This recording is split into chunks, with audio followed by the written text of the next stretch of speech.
कानै छी मैया बैठी दुआरिया कानै छी मैया कोना होइत छठी के बरात गे कान के कहे छे मासा छठी मैया बैठी दुआरिया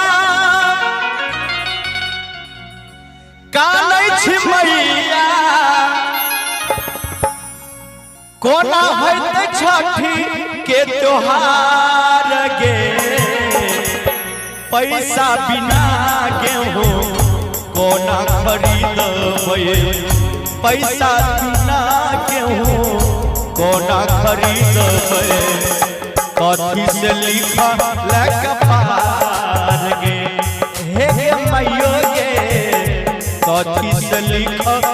कपार गे बैठी दुआरिया कानै छी मैया बैठी दुआरिया कानै छी मैया कोना होइत छठ माय तोहार गे पैसा बिना गेहूं कोना खरीदबै पैसा बिना गेहूं कोना खरीदबै कथी से लिखल कपार गे हे मैयो गे कथी से लिखल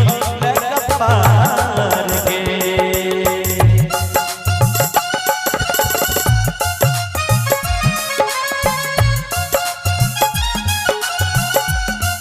ए छठी माई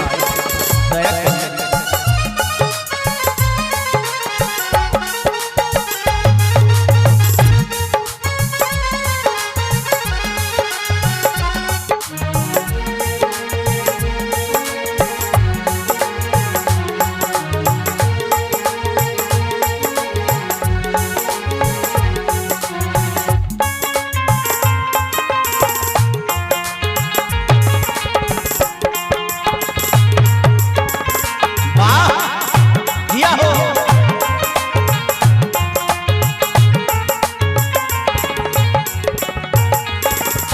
पैसा बिना हाथ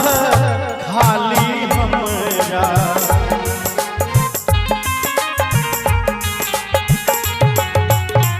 पैसा बिना हाथ खाली कुछ नहीं पुरैया कोना के करबै पावन कुछ नहीं सुझैया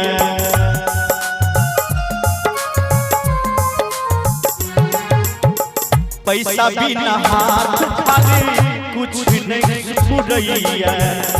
कोना के करबै पावन कुछ नहीं सुझैया के होनर करामा लिखा देलही के मैया के होनर करामा लिखा देलही के मैया सूझ छै कोनो जोगार गे पैसा बिना कोना खरीदबै कोना के लिखल कपार गे गे मैया गे कोना के लिखल कपार गे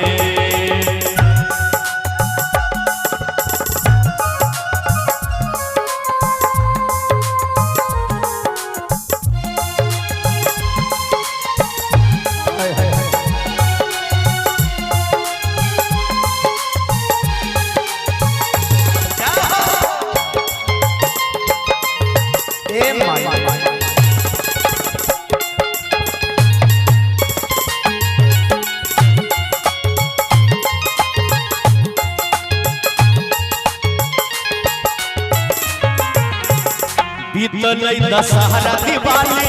अइलै भरत दुतिया 3 दिन बचल मां किनलो खिसिया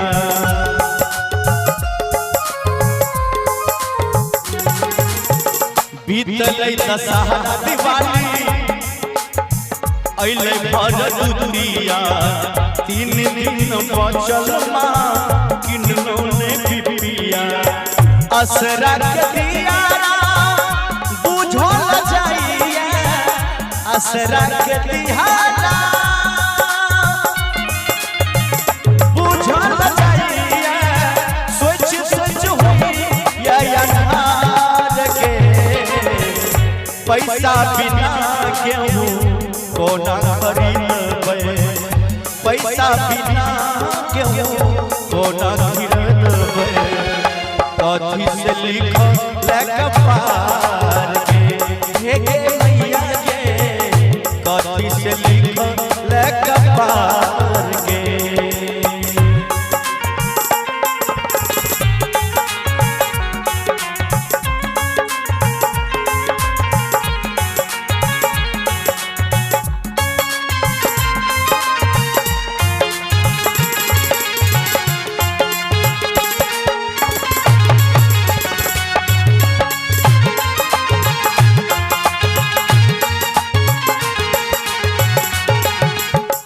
राजेश राइटर के दुख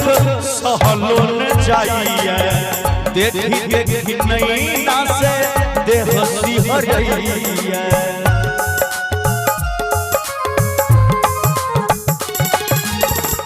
राजेश राइटर राजेश के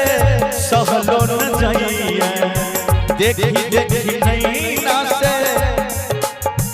देह सिहरइए कहै छो विमल मैया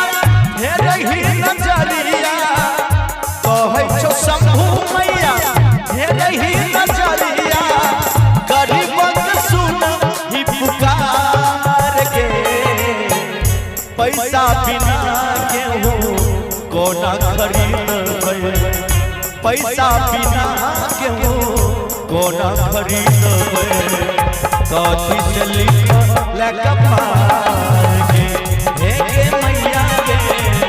कथी से लिखल कपार के हे मैया के